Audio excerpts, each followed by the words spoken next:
All right, my name is Rich Schmidt. I'm here with Sam Poehlman. We're at the Jackson Family Facility in McMinnville. It's May 11th, 2022. Thank you so much, Sam, for joining us today. Absolutely. And the first question to get you started is why wine? Why wine? I grew up in the Midwest, and so I grew up in Milwaukee, Wisconsin. And I went to school in Minnesota, and it was kind of like foregone conclusion that I would ferment dairy for the rest of my life if I stayed there.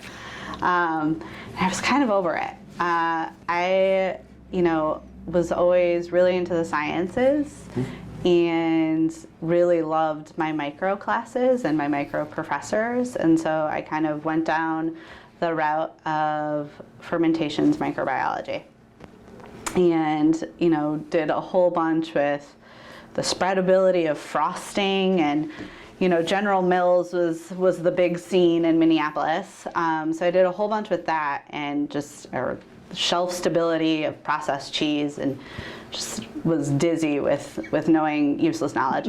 And I had a professor who thankfully had been a professor at OSU out here. And so she put me in touch with the fellas actually out at Pelican Brewing. And I was going to do an internship with them between my junior and senior year of college. And the Oregon State is on the quarter system, and I was on the semester system. And so the timing didn't totally line up, but I had come out to the area and I loved it and was just itching to get away. And I literally started going through the phone book essentially of wineries in the Willamette Valley, and I wound up at Argyle for that summer. So I didn't make it past the A's. And it was you couldn't not fall in love with it, working with Rollin, and I worked under Willie Lunn and Remy, so people who are still kicking around to the day. You couldn't not love it. It was the cowboy way and so much fun, and we were going to Thirsty Thursday games at, what was, I can't even remember what the name of the park was at that point for the Beavers.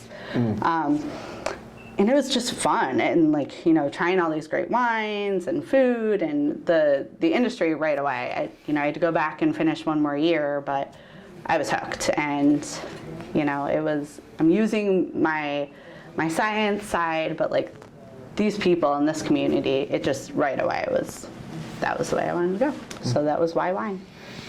So you mentioned the people in the community. What about as you started to work, especially as you saw what was going on in Argyle, what about the work? What was your kind of reaction to what the work was like?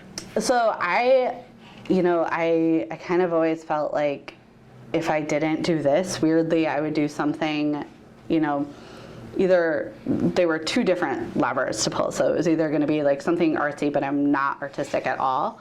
I just appreciate it and like it and whatever. And then the other one was the way to track in history, what you were doing at the given time. And that was really cool to me it's still really cool to me to, pull up a wine and remember the team, the vintage, what was going on. And there's a lot of there's both the instant gratification that you get in winemaking, and then you get to revisit and see how it evolves over time, which I thought was really cool. And initially working at Argyle, I was lowest person on the rung, and it was a lot of cleaning, but there was all that instant gratification that came from that, and being part of okay, you're the first step in the process, but knowing that there were all these other people that were helping along was pretty cool in the winery.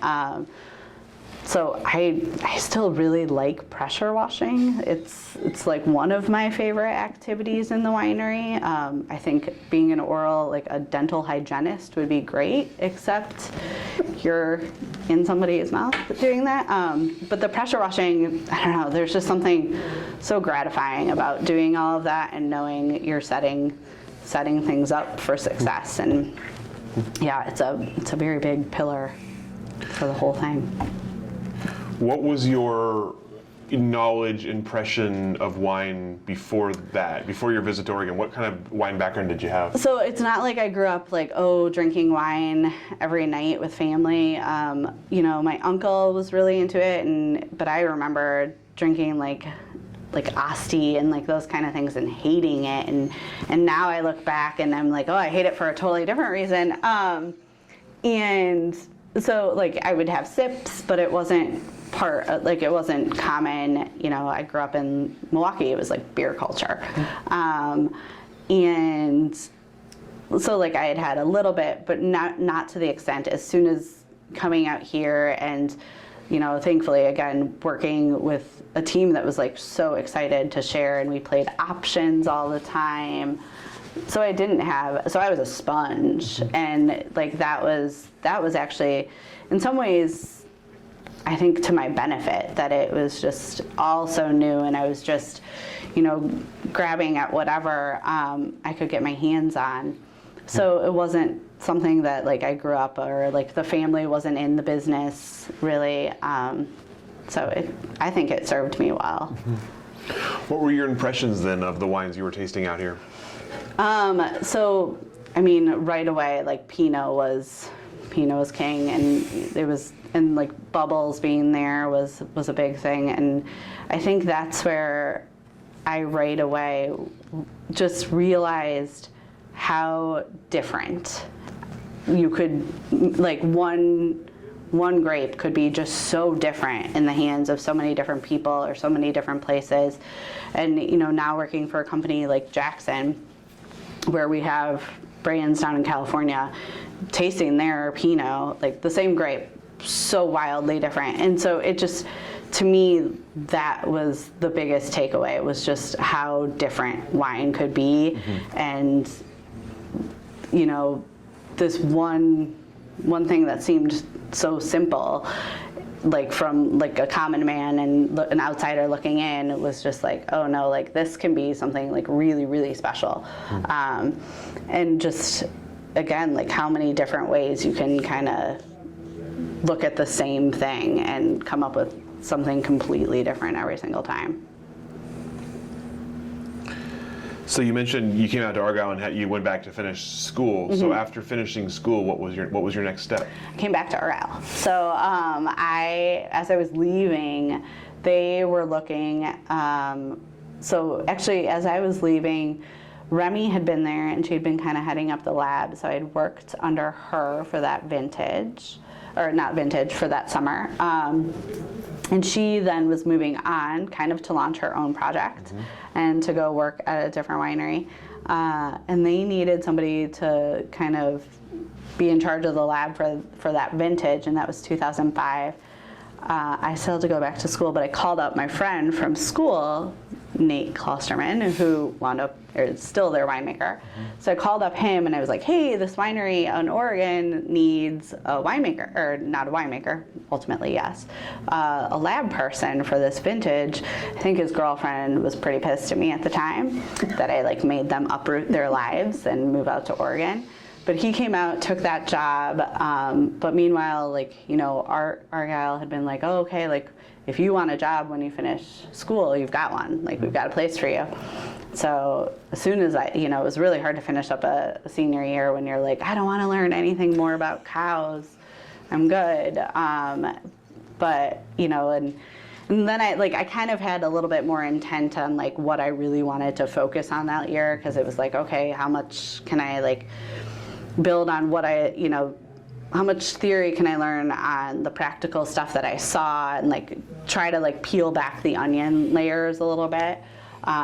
So that was, that whole year, because by that point I was 21, that whole year it was just like finding other people who wanted to taste wines with me, and who just like wanted to go to Certix, or like wanted to go to Byerly's and Lund's and like grab wines and, you know, kind of make my own little tasting team that we would just kind of gather around. So that was really fun.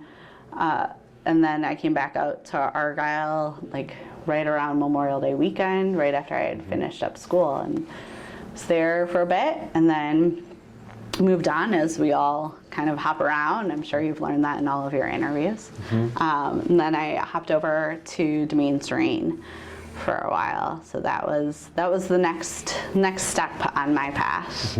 And there I was their lab and QC manager, I think was my title. I can't even remember anymore. And so I worked under Tony Rynders initially and Drew Voigt. So that was 2008. And so that was a fun time. So I was Tony's last hire there, and then I was his first hire when he went on to do his own thing with Tendril and Tony Rynders Consulting. So I worked under Tony and Drew during kind of a weird transition time at Domain Serene.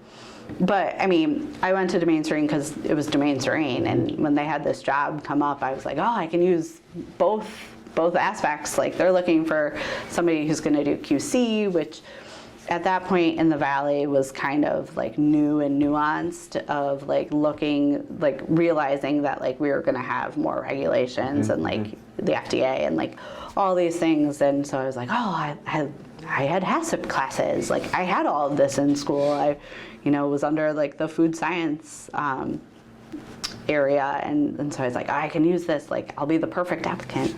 And it was great. Like, again, I worked with an awesome team of folks who are still all in this Valley in different roles, and it's actually always pretty cool to like kind of see where like we were all like the grubby, like basically back of house kids, like being the dishwashers or whatever, to just see that one of like my best friends from working in those days, when again it was a little bit of a weird time at that point, as we were transitioning to new winemakers, and like all of us were brand new in that winery, and like trying to carry on like a pretty strong tradition already, and not really knowing how things had been historically done, but knowing that we all really liked the wines. Like, I loved their Chardonnay, which was part of the reason I went there. But one of my best friends from that time is now the winemaker over at Chehalem, and she was a bridesmaid, and Katie was a bridesmaid for me. Like, we lived pretty close. She actually introduced me to my husband. So like, just a very small little world that it's a great world, and it's such a fun industry, and kind of that was a great next step, and led me to working with Tony, which led me to working at King, and ultimately back here and working with Tony again. So it's a weird world. Yeah. I'm going to come back to the sequential, because the path through is really interesting to me. But I want to back up for a second.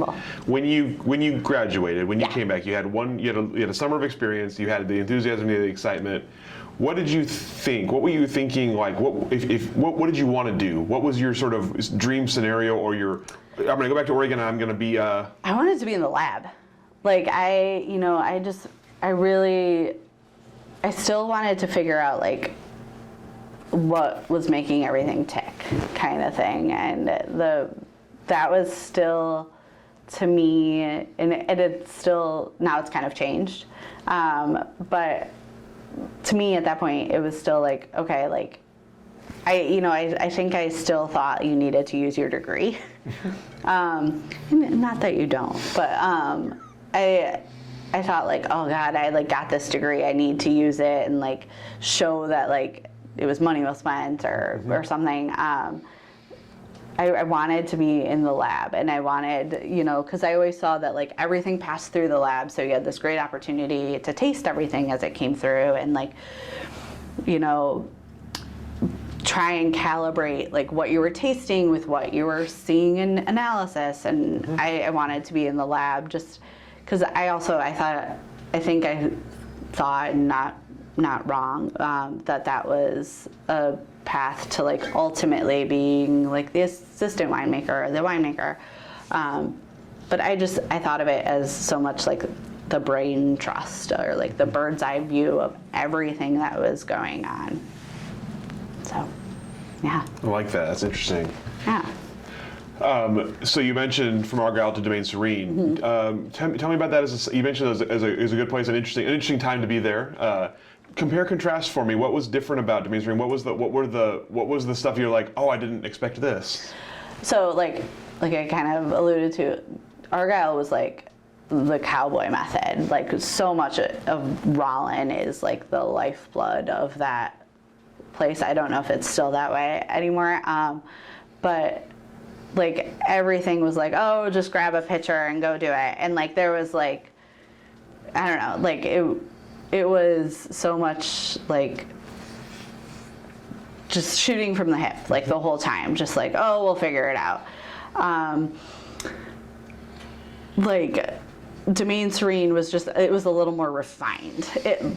I mean, you look at the two places and you're like, oh, yeah, that makes sense. It was a little more refined of like, okay, this is what we do. It just, everything is like pretty and polished. And the two were strikingly different. And then like at the same time, Argyle gave me such a wonderful foundation of cleanliness because of the sparkling aspect of it. Just like, it's not clean enough until you've like cleaned it 5 times. So it was still like as clean as Domain Serene was. It was like, oh God, like it can only be cleaner. Like we have to clean it again.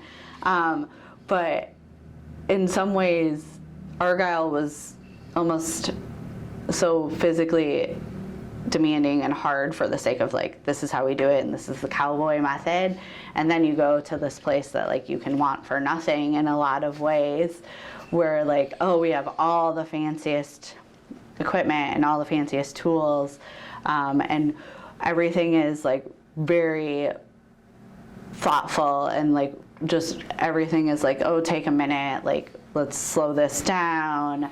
You know, even when I was there, like it's like some of the silly things, which are also just plain silly, of, you know, we would bottle everything as shiners and then we would come back and, you know, put the labels on and like package them. And like everything was just one metered step at a time. And not saying that Argyle was chaotic at all. It was more like, oh, let's like throw spaghetti at the wall and see what sticks. It was a little bit more like, you know, this is how we do it, and it was just a little bit more chaos, which was a fun way to like, you know, it was, I still think it was like the greatest gateway in of like, this is just a fun atmosphere, and like, it's, you know, it's just goofy as opposed to like so metered and serious and like refined. I don't know if I had gone into, again, being like a commoner or whatever, I don't know if I had started at Serene if I would have had the same trajectory or the same love affair with like the community that it would have been almost too serious for me. Yeah. So yeah, they were strikingly different. Yeah. You mentioned obviously being hired there by Tony Rynders near the end of his time at Domain Serene. Tell me about working with him and what prompted you to want to sort of follow him as he started his own project. So he, you know, good Wisconsin boy. I'm from Wisconsin, so we had that in common like right away. And I think like, you know, a lot of it was just like this honesty and openness to like include me in, and again, when I went to Domain Serene, I was in the lab, so I was the heartbeat of a lot of that winery. You know, all the monthly analysis would come through, so all of the samples were there, and so he would come in and like be tasting through, and just, he's a chatty fella, bouncing ideas off of or tasting and saying, oh, taste this. So I think it was like that, the inclusion, like right away. And a lot of that happened, like it was such a, you know, the timing, I can't entirely remember how it happened, but I believe, editing can fix this. that I believe it was, I started there, both Drew and Tony were there for a while, and then I believe Drew went on to Shea, and so Tony was there without an assistant winemaker. And so he just kind of would need some people to bounce ideas off of. And he had this very young, very new team that but he needed someone to just kind of be there to he's just thinking out loud as he's tasting things, and it was nice to be included in a lot of that. And so when my time at Domaine Serene was over, it was such an easy fit, because I knew he was open to me slowly learning and coming up with him, and it wasn't oh, you need to be the master of all these things right away. It was more okay, I was just very slow and still metered in my before I gained the efficiency of doing things quick. I weirdly remember when I went to work with him at Tendril, saying oh, I don't know if I'm the best hire. I'm not very fast on the forklift, and I was going to be his only person, and him saying I don't need you to drive the forklift down the highway.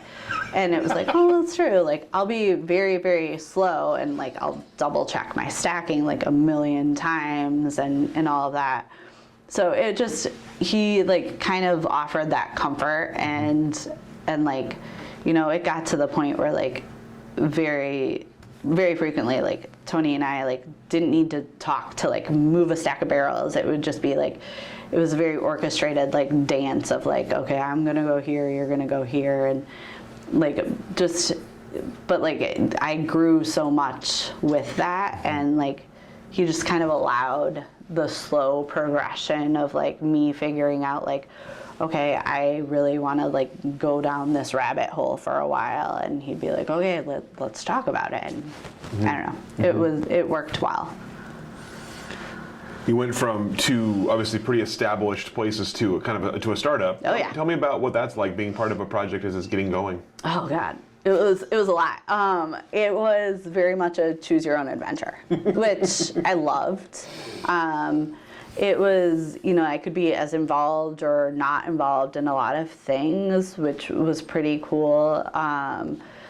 Helping with email blasts, and just helping do a lot more of their tax filing and that kind of stuff, which was interesting. And he had all of these clients he was making wine for, so learning kind of that, which has served me immensely well with Jackson. But it was both there was a lot of freedom in that of okay, I can do as much or as little as that, but then it was I was the only employee. So if I wasn't topping, no one was. And so now I look back and I'm oh, that was a perfect job. I had no direct reports, there were no meetings all the time, sorry. That's the dream. Well, just hope Jackson doesn't watch that. But there was, he was always really encouraging of oh, go meet with Daniel Fay from RP and talk to him at, such and such vineyard, or took me up to Washington because he had some stuff going on up there. He was a part owner in a vineyard up there. So it was nice because I had a lot of flexibility, but I am also a very type A person, so I like a little bit more structure is what I think I enforced more structure than even he really wanted.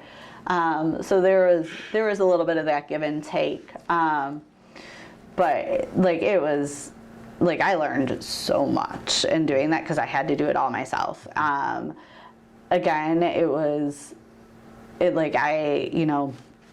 I worked a vintage, and 2010 was my first vintage with him. And then I went and worked down in Australia.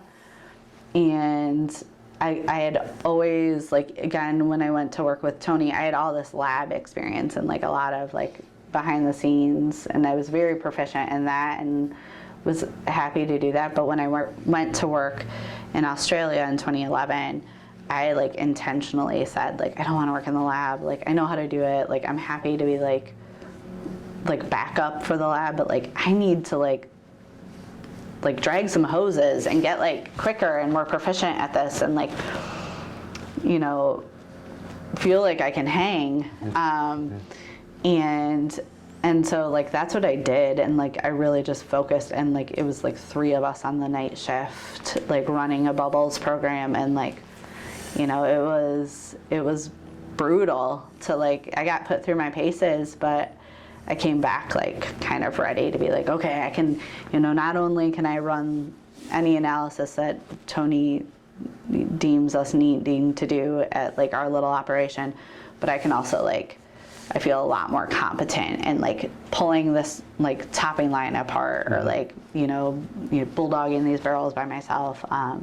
So yeah, it was good to be alone and kind of be like, I'm the only person who's like, I've got to own this. I've got to learn how to do it. Did that change for you in your mind, kind of career path or trajectory? Did you start thinking about things differently? Yeah. At that point, what at that point became more of a focus for you? Winemaker, very much.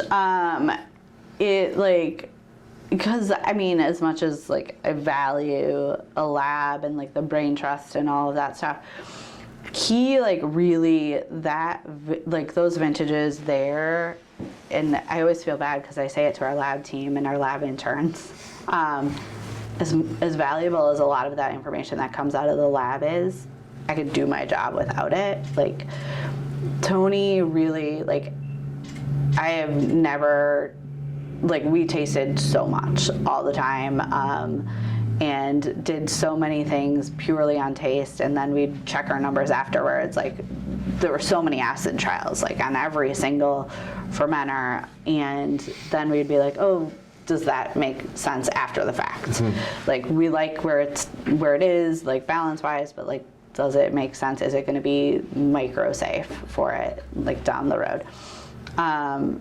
So that, like, as it kind of changed me from like, oh, I need to like just care about numbers and things are black and white. It made it a lot, like the gradient, it like blurred the edges a lot more, to make it feel more like, okay, there's a lot more give and take here than just looking at black and white numbers of, well, it's through ML, so we got to do this, and just, it made it a lot less recipe. It made it a lot more like, we just got to like kind of go where it's taking us. So that was the big turning point, and it was also the big turning point to knowing like I never wanted to do my own brands, that like that was not going to be a thing, that it was a lot of work, and like just seeing how much it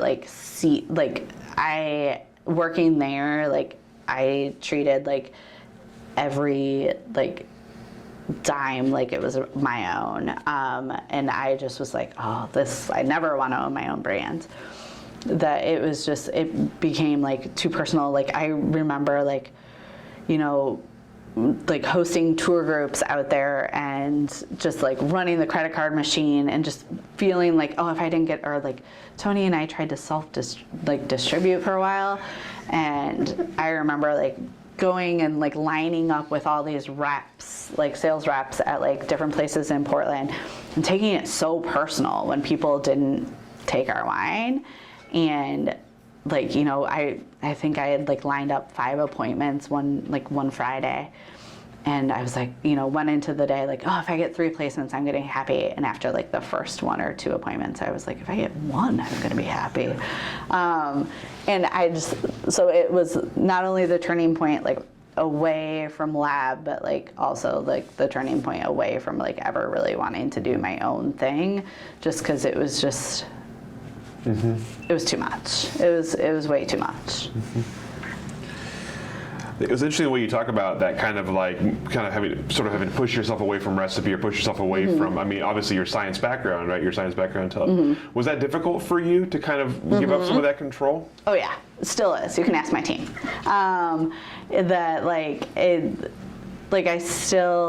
I still have to like check myself and remember like, okay, like all of these things, like none of these things exist in a vacuum, that like you have to kind of take all of the pieces in like this broader puzzle, and kind of, I mean, you can ask my team now, like it's so hard for me to like step away from like some of the puzzles that I really like, and realizing that like, okay, I've got to let this part go so that I can focus on this part that's actually the more important, or like more important right now piece of that puzzle.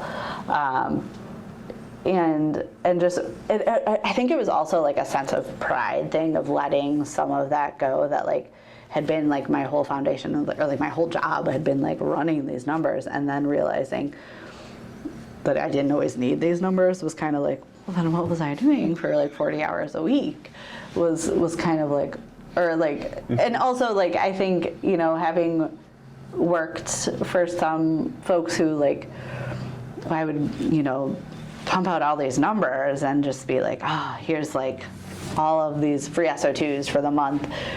And then having people like be like, oh, okay, I'll get to it in a week or two, was like, then why did I do it? And realizing like, now I do that to my team.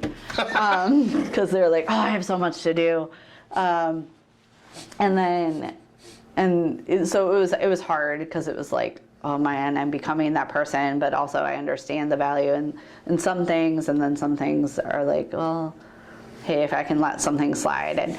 But now, like, realizing that and realizing how frustrated it made me to like do a whole bunch of work and then not have somebody act on it. I think I've tried to be better about communicating it to my team of like, hey, here's the order of priorities. If we have to let something slip, this is what we let slip. Or like we push to next week. So yeah, but it was a really hard transition to be like this world of like, you know, you always have this vision of like, you're going to be the ETS and like a lab coat, and like people are going to really care about your numbers all the time, and realizing that like ultimately we can't like control so much of it, that it's just kind of out of our hands, and realizing that was an interesting shift, or that you just don't need it all, that like smelling and tasting is so much more important. So what was next for you after Tendril then? So then I went to King Estate, which was a very interesting role. So with King Estate, I oversaw their off-site production. So I oversaw what we were making up in Washington, as well as what we had been custom crushing at Union and Del Rio. Wow. So I hung out on the I-5 corridor a lot. So it was a lot. So it was the Acrobat and the North by Northwest brands that I really focused on. And that was like, it was a challenge for sure.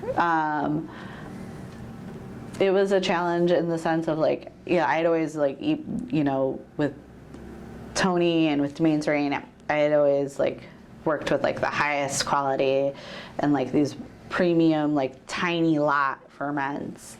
And now I was going to like 100-ton fermenters, like closed top, like things that like, you're like, oh God, you don't do that to Pinot? Like, what are you doing? So it was a challenge, and it was a challenge I needed, because it was kind of like, well, yeah, you can make great wine if you're always afforded like the absolute best fruit and the best equipment and like all the time in the world and the massive footprint.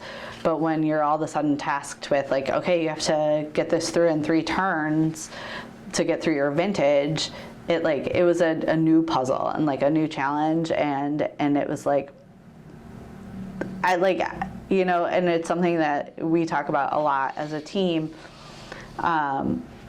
It was something that like I felt I wanted to do, like I was making these brands that like a lot of my family back in Wisconsin or my friends in Minnesota or elsewhere either weren't seeing because it wasn't on the shelf or they couldn't afford. I mean, at Domain Serene, I couldn't afford half of what we were making. And so it was something that like I wanted to challenge, to be like, I want to be able to have my friends be able to see my wine and be able to afford my wine. And understand what I do for a living. I think I still have friends, or I still have family that are like, oh, can you do something in October? And I'm like, what are you doing? Where have you been? And so just like getting them to understand what I'm doing in like a bottle form and be like, you can go pick this up. So it was a challenge to then totally flip the script and be making wines at like a volume that I had never imagined, but get it out there and like make this like really high quality wine that you're like, we're still representing like Oregon, the Willamette Valley, like Pinot Noir, like, and we're doing it at like a much larger scale and use equipment that like I didn't have any experience with, but like micro oxygenation and oak adjuncts that like, you know, I always was, you know, you're just kind of taught to look down on those things. And there's definitely a place, like a time and a place to use some of those things, and just to like kind of add those tools to my arsenal was interesting. Like I've now, you know, we just dusted off the Mox machine for one of my blends here, and it wasn't in the same fashion that I had used it at King, but it was something that I was like, hey, I think this might actually work, and it did, and it was like, okay. And it was, you know, my team was like, what are you doing? And like, I've never seen this. Why are we doing this? And just kind of, you know, still trialing new things and trying to like polish things up and get them ready. So, you know, not only was the winemaking part of working at King and with Acrobat completely different, it also like allowed me the opportunity to do a lot more vineyard like exposure. So I worked really closely with their, I'm not sure if he's the director or president, with Ray Nuclo, who's great. He's like, yeah, he's a wonderful man, and just like, so like I have nothing but amazing things to say about my experience with him, but he taught me so much, and he like gave me a lot of freedom to like just kind of go explore vineyards and just question everything. And he was just, you know, I would take all these pictures and be like, what am I seeing? And so I kind of acted as like his like boots on the ground, because we had a lot of area to cover.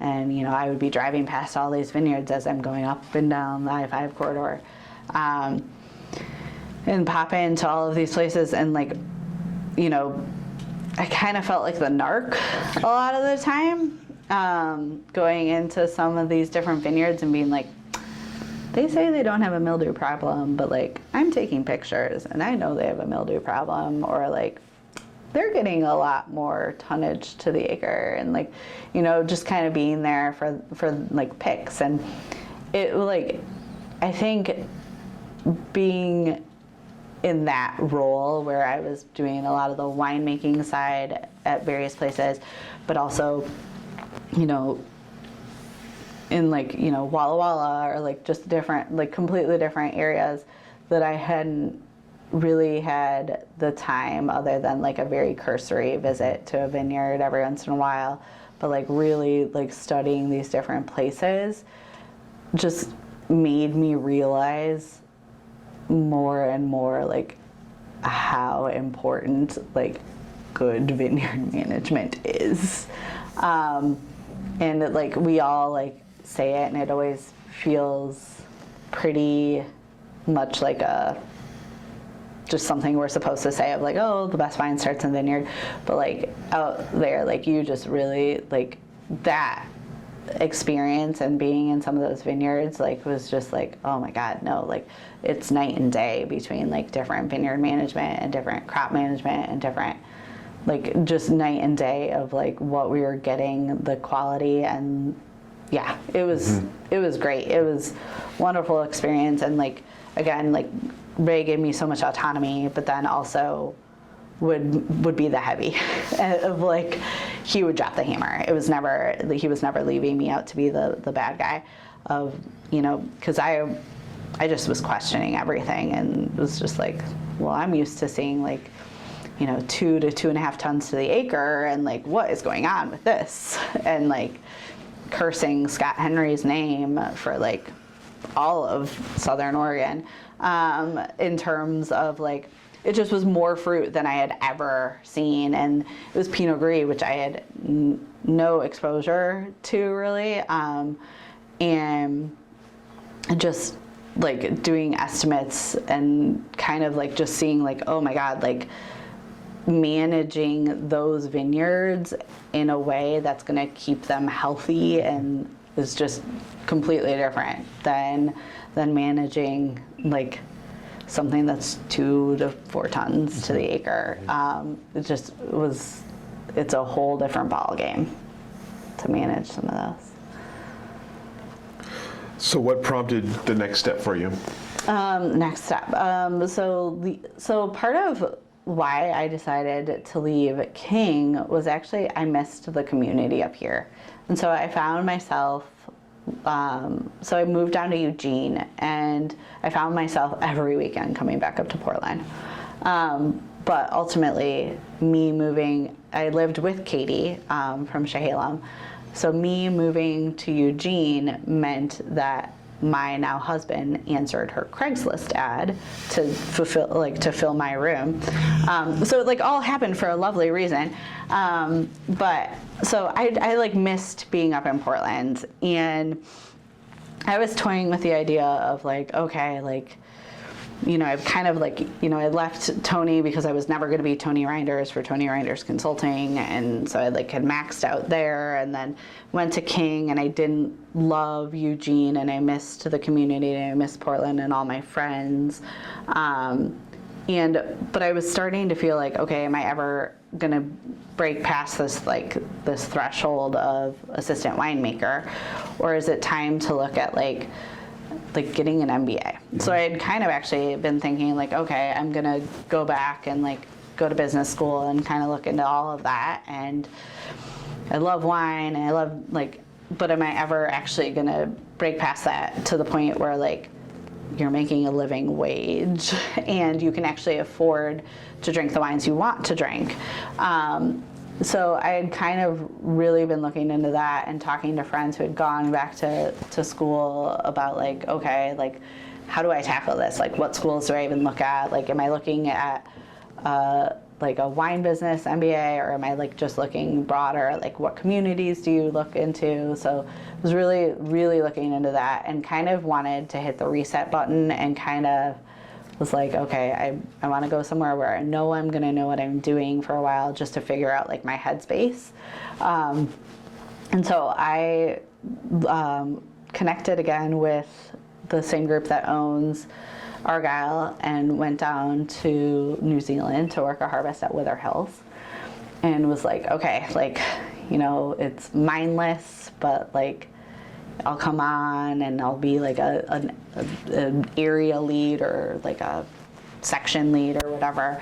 I'll haul hoses, like I'll do all the things, but it like I have no responsibility. Like at the end of the day, like, you know, I'll be like a great worker for you, like, because I know all the things. I know the importance of like the ads, or, you know, like, or double checking my lines. Like I'll be great there, but like it won't be the stress of like I'm not the one doing the final blends. I'm not the one trying to do the logistics on ordering supplies or anything. And so being down there again, it was like, oh no, I love this business. Again, it was getting me back into the cellar, as opposed to like being under my car on the I-5 corridor, or like just being, you know, like with the job at King, I never really felt like I was anywhere long enough to make a difference, because I felt like I always was late to the next place I needed to be. So it was always hard to keep track of like, okay, this place is, getting ready to blend these wines, and it was a lot of like desktop stuff. And then the opportunity to go down to like be in a cellar again down in New Zealand was like, okay, this is more my speed, and like this is what we're actually doing. This is like all of those different keystrokes to say like move this wine here. Like this is what's actually happening on the cellar floor. So that reset button was pretty important to me, to getting me back to like, okay, I do love winemaking. I don't want to go to business school. It's just not gonna to do that. It's not gonna be the right route for me. And while I was down in New Zealand, I actually got a call from Shane Moore, who's our winemaker over at Grand Marine and Xena Crown. And he was cluing me in of like, hey, we have these jobs that are opening up, and Mark Myers, who is a friend of mine, is leaving the post that I now occupy, and he was like, this could be a good fit for you because it's custom crush, but it's not custom crush, and it's managing and so like I ticked a lot of the boxes that like they were like, okay, like I've been both on the customer of custom crush and running custom crush and worked in the Willamette, and I've done some larger stuff and done smaller stuff, and I worked with some of the vineyards because Tony actually purchased fruit from both Xena and Grand Marine when I worked with him, and so like I knew a lot of the things, or I knew surface, and it was like, okay, it'll be easy for me to dive into the next layer of those things. So it was just like, it was how so much of this world and like this industry works. It was like right place, right time. I didn't have a full-time job. It was like June or something when Shane reached out, and I was like, how don't you have a winemaker at this point, like going into it? And then I came back, and like I think I was stateside for maybe like a week or two, and then met with Eugenia. So it was very quick, and it was very much like right place, right time. Mm-hmm. So, did you know Eugenia at that point? I like knew of her more than anything. The gingers in the valley all seem to like whenever you see them, it's like a beacon. Mm-hmm. And so I knew of her. And when I like went to meet with her, she was like, "Oh yeah, I've seen you." We stick out. But like that was kind of it. I never did the like required harvest at Adelsheim that I feel like so many people did. Mm-hmm. So I didn't know her on like any sort of professional level. Mm-hmm. So what was your impression of her, but also your impression of what Jackson family was doing in Oregon? So I actually I always had a really great take on what Jackson was doing, and that was partially because of Tony. Mm-hmm. So when I worked with Tony still in 2012, he came on to like be a consultant for Jackson. So I kind of knew that they were kicking around the business, and again, like Tony is like, he's still like my dad, like like he embarrasses me when he sings, like all those things, but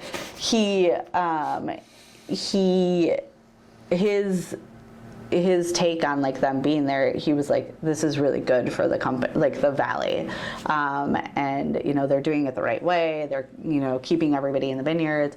So I always had a really good impression of Jackson being here, and that like, hey, they do right. Mm-hmm. by the place, by the people, by the brands, like all like the vineyards, all those things they do right. And so I had a really good impression of that. And then coming in and, meeting Eugenia, it was like, okay, like she's a power player in the valley, very much. Like she knows what she's talking about. She's been in so many different aspects of the business, and like her and David, it was like a stamp of approval kind of thing. Like, okay, if this woman is gonna work for this company, like this company is like, they're not going anywhere. she's going to be like a good, like trusted advisor, kind of on both sides, both as like, hey Jackson, don't do this for the community, but like also, hey Jackson, this is a good investment, or these are. So it was the team that they had amassed kind of was reassuring to me, and like their properties, like again, like I said, I knew both Gray Marine and Xena going in, and knew that they were special, and so it was kind of like, okay, all signs point to like, this is a pretty good opportunity. I knew that there was the like potential for growth, and that we were building things, and all of those things. I was like, okay, like this could be the right time to get in with a company like this. And Eugenia, meeting with her, it just, I think I met her on like a Friday afternoon, and she was still officing over at Gray Marine. And I think like we had some rosé, and it was like very casual, and it was like, okay, we're doing this as kind of like a box checking activity to be like, you're normal and you'll pass like tests or whatever. But she was like, I know you, like I can check your references pretty easily in the Valley, like people will vouch for you. And for me, it was like knowing her, knowing Shane, knowing Ken Kupperman, Letty, like knowing like the team kind of like behind the scenes was like, okay. And, they had just acquired Penarash when I joined.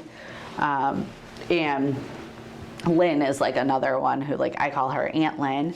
But knowing that like she sold her, I guess, third born child to a company like Jackson, like I don't think she entered into that decision lightly. I think that was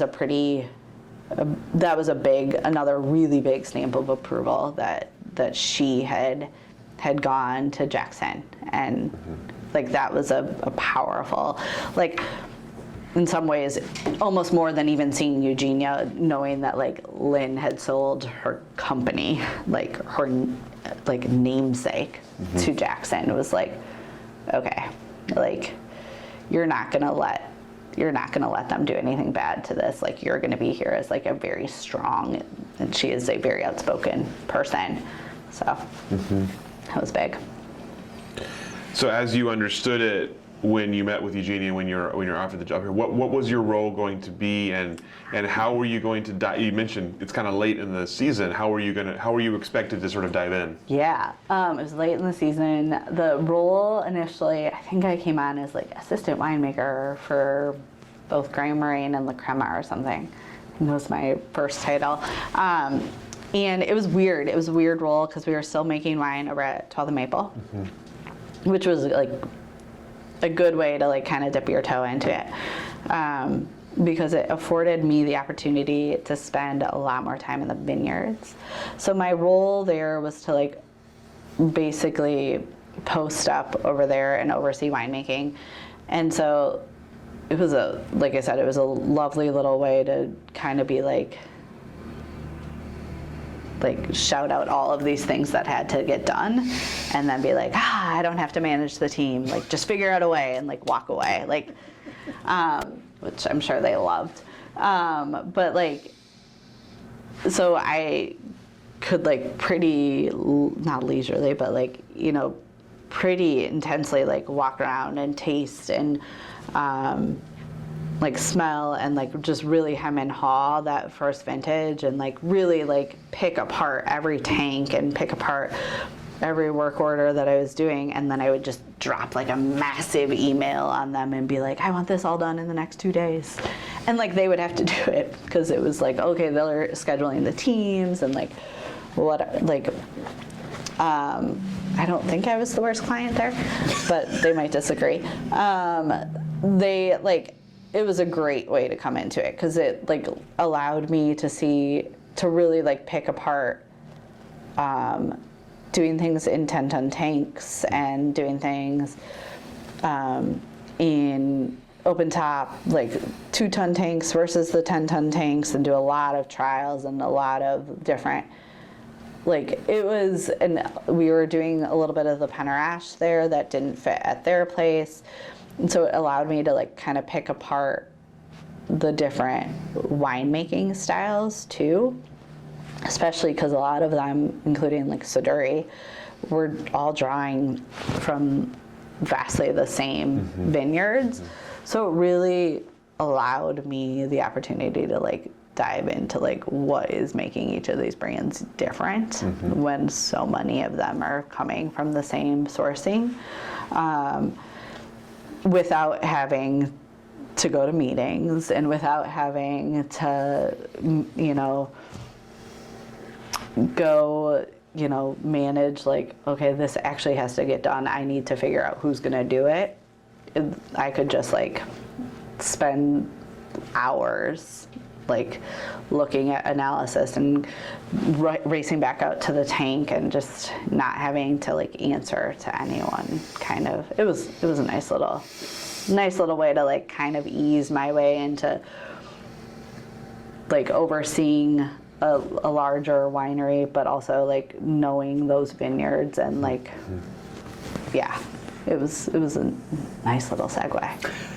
And you know, to see a larger place when we were getting ready to build something. So tell me about that. That's obviously the next step. Is there's a lot of growth coming up at that point for Jackson Family here. So how did your role evolve, and how did the space here evolve? So I joined in like July of 2016, and I think they like actually like had already cleared some of the space here in McMinnville. And initially the thought was we were going to retrofit some of the existing office buildings that we'd purchased from Evergreen. I now shifted, and that may have screwed up the photo. Okay. And we were going to retrofit some of them, but they had actually been like maintenance repair places for like airplanes, so they still smelled like jet fuel. So we decided that was probably not the best solution for a winemaking facility. And so by the time I was on board, it like the footprint had already been decided because it's a prefabricated building. I believe actually like the concrete had been poured, and like a lot of the drains, like a lot of it was already like done, dusted, whatever. I basically just kind of got to come in and like say that I don't want that furniture there, like I want that table, you know, like basically like backseat drive, and say like, oh, we don't need that, or like, oh, we do need that, and like rush a lot of orders. It was chaos. I don't think our construction crew really knew what they were getting themselves into, that it was very much a design build, which I think both Willackenzie and Penner now have had the luxury of all of our mistakes, and because we, again, like I think we purchased this property in McMinnville in like March of 2016, and we brought in our like grapes for 2017, and it's like a 63,000 square feet. It's a big winery. So to do that, and like the winter between 2016 and 2017, I don't know if you remember, was really snowy. So we had a whole bunch of snow delays, and then constructing anything in Oregon, like there's always rain delays. So I think we got our permitting like as we brought in fruits. Basically, the whole thing was a lot. So for me, it was really interesting because I had, you know, like when I had worked with Tony, he had dreamed and like doodled about like doing a winery at his property in Carlton, but like that had never come to fruition. Or when I worked at King, we were like talking about building an addition, and that never. So I had seen all these like kind of start and stop. And here it was like the first one that like kind of came to like fruition and everything. But at the same time, it was like this is the first winery that Jackson has built from like the ground up in a couple decades. Wow. So it is very much like the pilot plant, for better or worse, for Jackson, and like everybody has their fingerprint somewhere on it. And so we've gotten to try a lot of things. Some have been hits and some have been like epic misses. And like we've also learned that like it was a design build from the construction project standpoint, but it was also like a design build in terms of like what are our brands still doing and like where are we going, or so a lot of it is still TBD. Like we're still figuring out like how are we using that space, and it's been interesting, but I feel like every year I'm like, okay, what's our next project? And now Alex Nichols from Mackenzie and I are doing a sparkling project out of this winery, but now we've had the frost, and so it's like, well, are we doing a sparkling project? So every year is like, do we have the right piece of equipment to do that the right way at this place? So every year it's something different, but it's been a cool challenge to be part of, and it was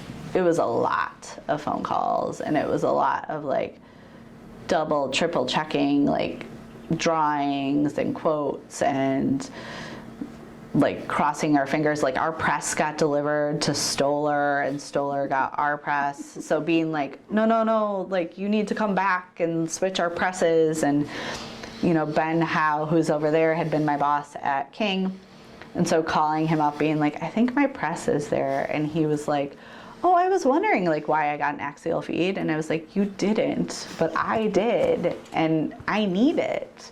So like, just like it was chaos. It was pure chaos, and thankfully, like towards the later half, like as like the rubber was really hitting the road, and we really needed to like make sure that it was going to function, then like at that point I was allowed to like bring on a team of people to like start cleaning the tanks they had put down. And like I hired Alex, and he had gone through the construction project over at Argyle, so like this was number 2 of 3 for him.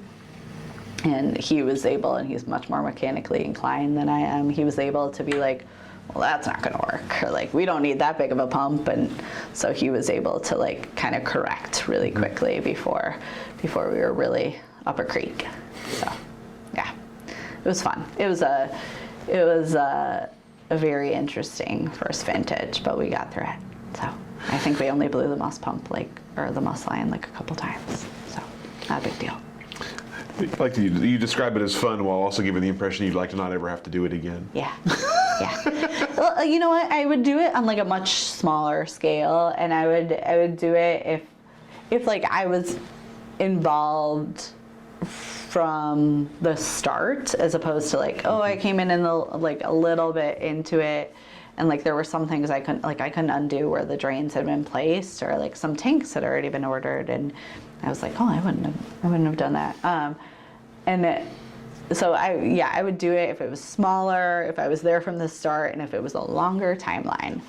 The timeline was like, we very much like put a gun to our heads by being like, oh, we're gonna be done with the contract over there, and we're gonna make wine here in 2017. And it was like, we're all looking at it and we're like, there's a big hole in the ground, where are we gonna make wine? We all joked about like, well, I guess we could make it at Wings and Waves, like there's a big wave pool, like we had, it was very much the joke of like, we have no building. So yeah, that would make for some interesting punch downs and overs, I imagine. Yeah, I mean, I think you could turn on that wave feature and like it'd be nice and gentle, but I have no idea. There were a lot of jokes about like, I have no idea what we're gonna do like when we have no winery to make wine in, and coming up with contingency plans, and being like, how much extra wine could you take, Shane? How much can you take, Kate? And like a lot of those are like reaching out to the folks at like Union and like all the other places of like, so if we don't have a winery, or like being like, okay, 12th and Maple, if we can't actually pull it off, did you fill our space? And so, yeah, it was fun. It was a real fun time. So after that vintage, obviously you've had a few more chances here, Yeah. a little bit less chaotic. Tell me about the sort of the process as it's come, as you sort of figured it out here, and what your role is, and how you feel about the winemaking process here now. Like now it's like locked and loaded. It's a very well-oiled machine, and that's largely in part to my team. And you know, our cellar master has actually been here since I stole him from 12th and Maple. So he has seen the process over there and seen it here, and I think he's bored half the time because he's like, we're not nearly as busy as 12th and Maple. And he is like, now my role has changed in the sense of like, I have a great assistant winemaker who's been with me now for 3 years. He started in the 2019 vintage. He came up from our California team. They now largely run the day-to-day because they know, and I'm the one who comes up with like the crazy, like, I want to try this. Like, what if I did this instead? And they're very much the ones to be like, no, or okay, like they give me like the different, like, you can do that, but kind of things. They keep me in check a lot. So now I've kind of reverted back to where I started with 12th and Maple, where I can more leisurely be like the one who comes up with all these crazy ideas at the end and says, can we figure out how to do this? And they're the ones who are actually executing a lot more, or kind of get to do a lot more of like the fun, creative side again of, hey, I think there's something here we should explore, like doing a Chardonnay from this.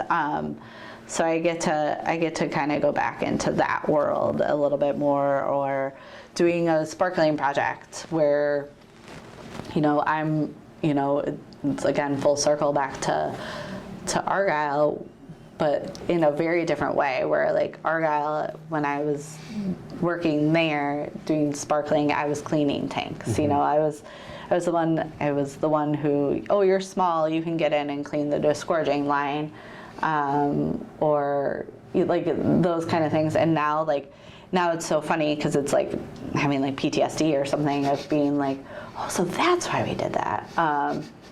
And like kind of putting those puzzle pieces back together and just like relearning it, but learning it like, and you know, still reaching out to Rollin of like, hey, or you know, he was picking up barrels last vintage as we're pulling in juice samples and being like, will you taste this while you're here? And having him, you know, just, you know, his wisdom of like, don't check your brain at the door, or like, just wait, like, you know, just those little things. So now my role has like kind of moved back into like a creative or like the big plan, as opposed to like the day-to-day. Initially, like the first year or two was like, how do we make this place run as efficiently as possible?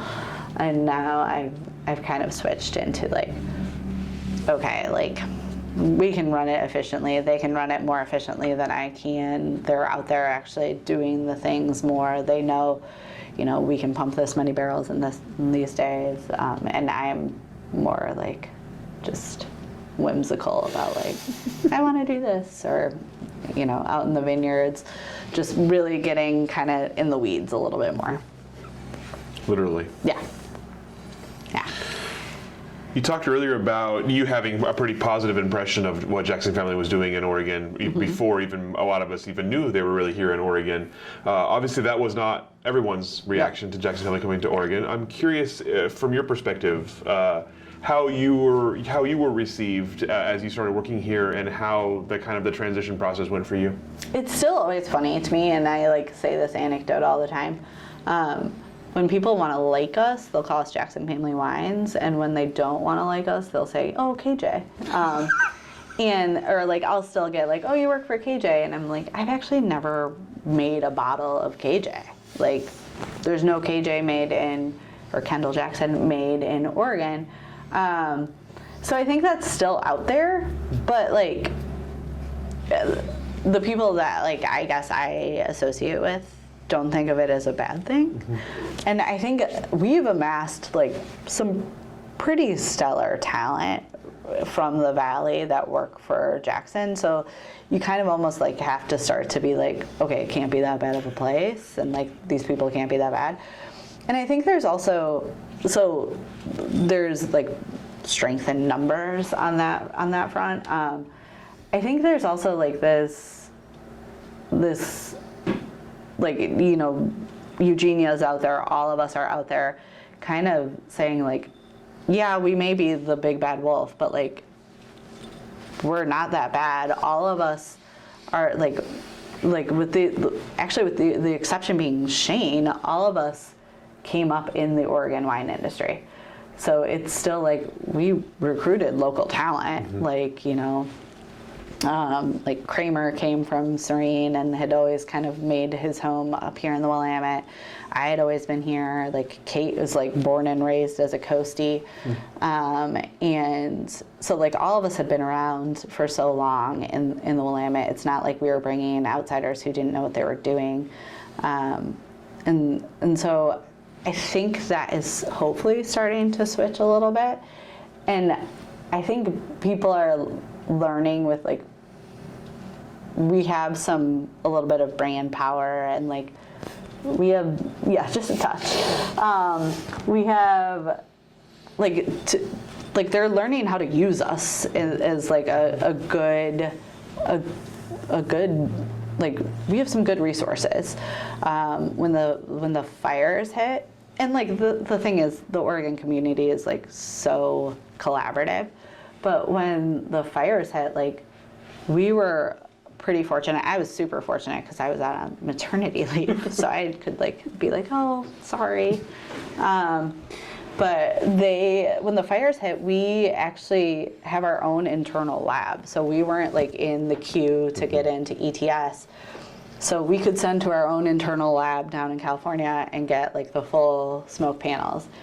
And it's not like we were like hoarding that data. Like we were sharing it with our neighbors, being like, hey, like our vineyard that's like adjacent to yours, or like this block that like we share, these are the numbers we're getting. Like things aren't looking great. Like what are you doing? And I mean, again, like people are learning like that, like we, like all of us are like nice people, I think. We were lucky enough I was fortunate enough to not have to bottle anything for La Crema, which was so lucky because we unfortunately, for that brand, have a riper style of fruit, and I wasn't able to let things hang, obviously because of the smoke, and like, so there was nothing that was gonna help the brand equity. It was gonna only hurt the brand La Crema, and it was gonna hurt brand Willamette Valley. There are other people who weren't in the same boat, and there were people who were able to pick before then, whose fruit was ripe before then, or whose style lends. But I think Jackson as a whole, like, has been pretty, like, they understood that, and like our sales and marketing team understood that like some brands were able to, some vineyards didn't get as impacted. Like some people were, but like unfortunately a lot of our stuff wasn't able to. And so since we were able to be like, okay, we can't bottle anything, but we used a whole like 1,000 gallons worth of wine that we had, because we brought it all in, and we ran like a whole battery of tests on it, and we invited like everyone we knew, like, to be like, hey, come over, like we tried like the SRX, we tried differential RO, we tried regular RO, we tried all these things. Come taste it. Like, see if you think it's moving the needle. Like, we did it all blind. Like, we did the QR codes that like are all the rage. Like we did all the things, and we were like, we aren't bottling any of this, but we might as well know what it's doing. Or like Eric, this last vintage in 2021, smoked his vines and like literally brought in like a barbecue smoker or something. They tented their vines and they smoked it, to like mimic a smoke event, and then treated it with ozone to see like, is that going to help us? Because, you know, we transport fruit across like the country with like in these systems, and it helps, it preserves, it helps it like, and so we thought like, oh, but like we're a company that's big enough that can do those things, that has a whole department like that's dedicated to continuous education and to like researching, because again, we're a big enough company that unfortunately our neighbors to the south, like my colleagues down there, have had fires. And so we were able to be like, okay, here's what we know. And so I think people are learning to use us in the right ways, or like, I don't know, it's still like touch and go for sure. But I think it is always interesting when somebody's like, oh, do you still work for KJ? And I'm like, oh, I've never worked for KJ. But, and so then you kind of see it, like, depending on like, well, what do you want from me? What are you gonna like refer to me as? So. Well, along that line, obviously, the Oregon sort of the expansion didn't stop with Kendall Jackson or Jackson family moving to town. Obviously, a big change in the last few years in the industry. Tell me about how you've seen the industry change through the past few years, and what it kind of looks like to you now and moving forward. Yeah, I think obviously Jackson wasn't the only ones, and like they weren't the first ones. Like DDO was, or Domaine Drone was here before, and like there just are more and more. And I think in some ways, like, well, in so many ways, it like, I guess legitimizes us and like legitimizes all of what we've been doing and what we all knew to be true, or like really thought to be true, and like. I would like to think that Jackson at least played a part in that, and like getting it out there as like some of these other ones have followed, like with Constellation moving to town. I would like to think that like we helped like say like put it on the map, like we got more wine out to the 3-tier market, and like that people across the country or around the globe are taking notice that like, oh, there's like actually something unique and special and different about the Willamette Valley. And so I like still think it's exciting. I know there are lots of people who are like, oh man, like the price of fruit is going up, or, you know, wine is going up and all these things, like, and it's something that like, you know, I talked about before with King of trying to like knock down some of those barriers to entry, like the price point to entry. But like some of these brands that are coming in, like the Jacksons or the Constellations, they can almost spread those costs over some other things that are going to still help get it out to the broader market. And, you know, people aren't going to like just, I don't know that many people that are just love La Crema, but like I don't think they're going to be like La Crema Willamette Valley is the only Willamette Valley I'm ever going to drink. Like I still think like, okay, they're going to be like Willamette Valley, La Crema, like, well, they're going to accidentally pick up La Crema Willamette Valley because they're going to think they're picking up Sonoma Coast, which I'm fine with. And then they're going to be pleasantly surprised that it's Willamette Valley. And then they're going to look and say, like, oh, this one's from Willamette Valley too. Like I should try that. Like, and you know, it's going to be an Illahee, or it's going to be like somebody else who like might not have the brand power, the marketing power to like cover all of these different places, or they're going to see it on a wine list when they're in Florida and say like, okay, like I've had a Pinot from Willamette, or however they're going to mispronounce it, but they're going to say like, oh, it was pretty good. Like, it's not going to be a deterrent. And so I think there's only positives that are coming. And like, yeah, I mean, I can still speak as like working at a tiny producer that it's like, oh, it's a bummer, like a little bit that like all these great vineyards are getting like gobbled up or whatever, and are we going to get back into them, or like are we still going to be able to have a single vineyard designate from that if like we don't own that vineyard? and that, like, I guess, TBD, like, I don't know. So, like, I have to trust the fact that, like, there are so many people who are, like, so ingrained in the fabric of the Willamette Valley that, like, the integrity is so strong. And, like, I look at our own Jackson family team, and I know that, like, we do not make wine by committee, and, like, we are not told, like, oh, this is what you do to make this wine. And I have to trust that, like, so many people are just going to stick to their guns of, like, nope, that doesn't work for us.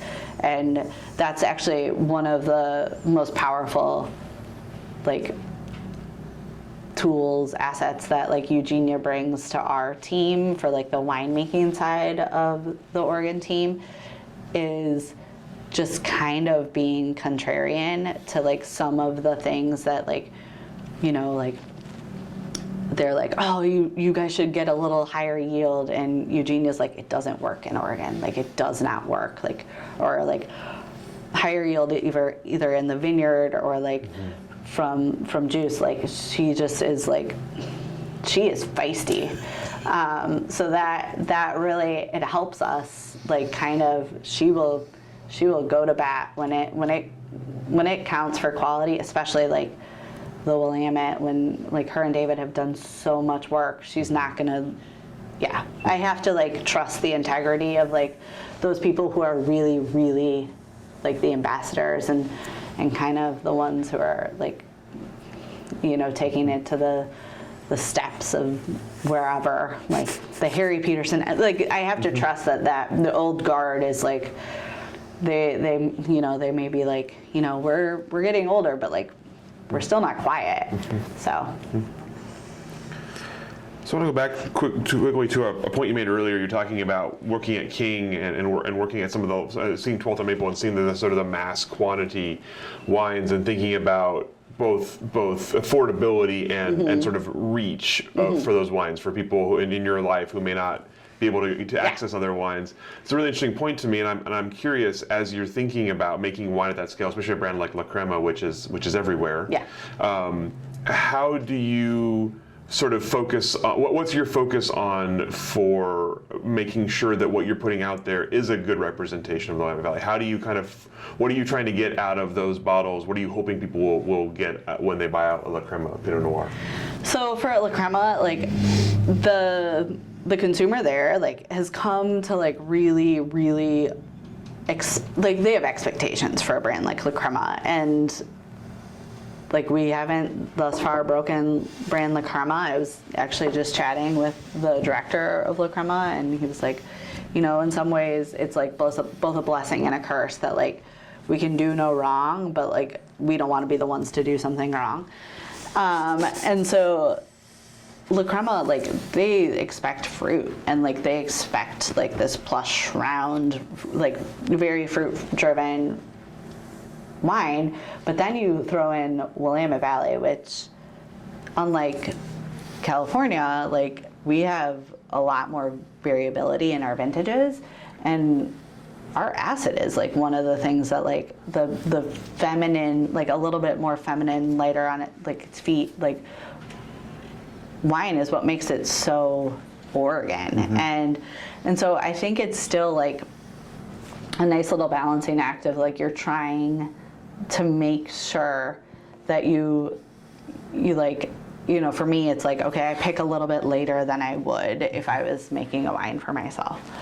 It's a couple days later, so that, like, it gets, like, more fruit intensity, but then I still need to, like, I balance it out with other picks of, like, okay, but this one is, like, the fruit never quite gets to, like, that intensity, so I'm gonna use that as, like, my little, like, pull and nod to the Willamette of, like, we have a nice acid through line here.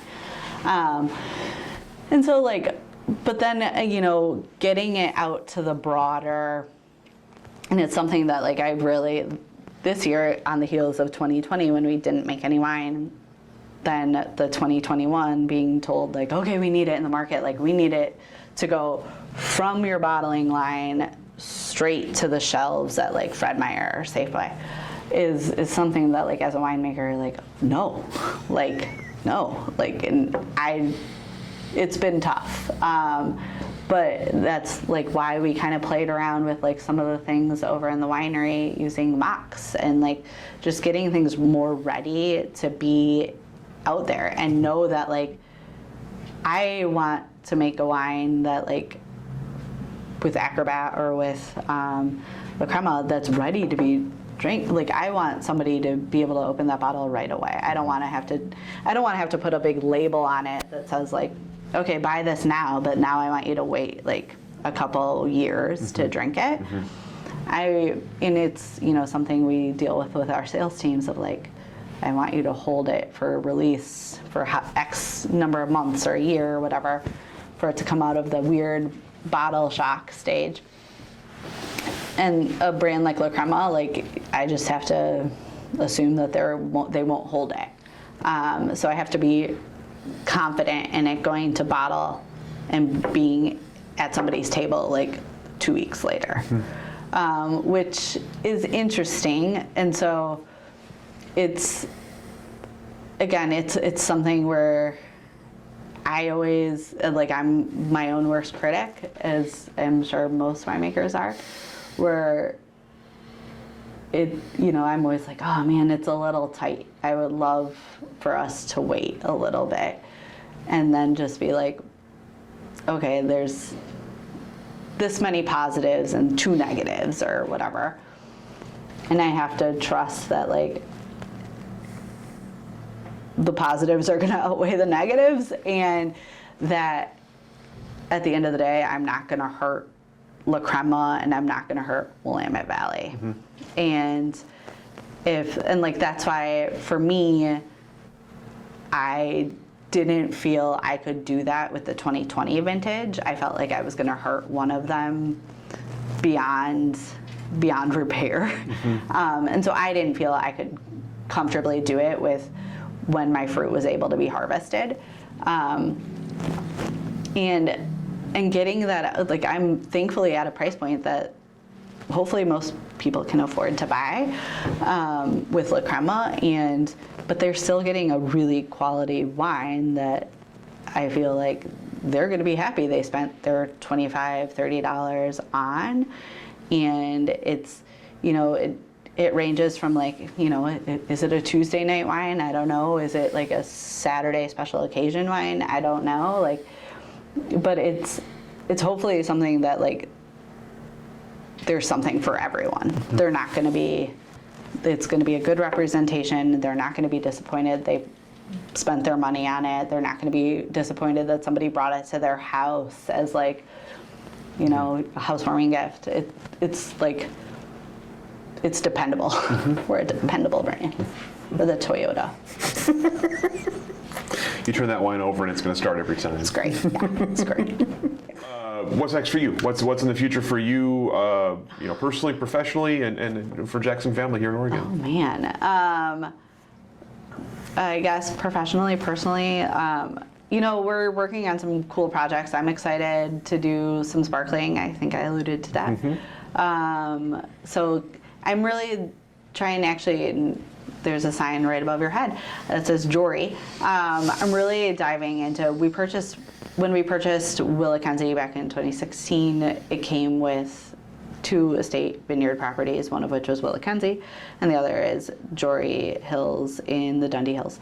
And so really diving in to learning that vineyard with our director of vineyards and kind of, again, working alongside Tony Rynders. And just like picking that vineyard apart and like just like completely peeling it back. And so that's been really fun, peeling it back both for still Pinot, Chard, and then also for sparkling Chardonnay from that. So those ones have been really what's been occupying my time is just like, taking away the La Crema being a 40,000 case production and getting back into like a 200 and 300 case volume and like just like the nuance of literally I think we decided to take a quarter of 1 barrel yesterday for a blend. So my team will like that. So that's like professionally, that's kind of where I am at, is just being like, I can do this, I can run a large place, but like, I wanna be out there again, like tapping and sampling and knowing my barrels a little bit more on a smaller scale, and just kind of leaving some of the like really heavy lifting to somebody else, and me saying like, okay, I'll put the sticker on, kind of thing. So just kind of, and letting, I think it's more also like, actually Lynn was one of the people to tell me this, that like, as I was coming up, like I was, always trying to like get more responsibility given to me from managers and winemakers and whatnot, of like, okay, let me do it, go home for the night. And both Lynn and Kate, like both Kate and I are mothers of young kiddos at this point, and like both of them have kind of been good sounding boards to be like, okay, it's time to like pass the torch on to the next generation and do better than what was done to you, kind of thing, of like, I'm gonna leave at like 5:30 and be home with my kid, and you know what, like it'll get done tomorrow, or you'll do it. You might not do it exactly how I would do it, but like you'll do it. So I think those are my big professional challenges, are just kind of like letting some of the bigger stuff go and be like, I'm still doing like the things that I hold dear, of like, I'm doing the pick decisions, I'm doing like, when are we draining and pressing, but like letting some of like the other things go and being like, you can do it, like you should do it. I don't need to be here. And my team has been really good at like kicking me out of the winery, or being like, yeah, we don't need you in the best possible way, but we don't need you. So those are my big plans, I guess. And I'm just hoping that I'm still involved in some of like our next plans, and we like, we're a pretty collaborative team up here in terms of who has the bandwidth to do what, and who wants to be involved in like looking at vineyards, or like who's got their next crazy idea of what's going to happen. And so nice. That's kind of it. All right. Well, that's all the questions that I have for you. That's great. Is there anything I didn't ask that I should have? Anything we didn't cover here today that we should have covered? I have no idea. I think we're good, right? I feel like we're good. Did we get everything? Okay, good. We covered a lot. Okay, good.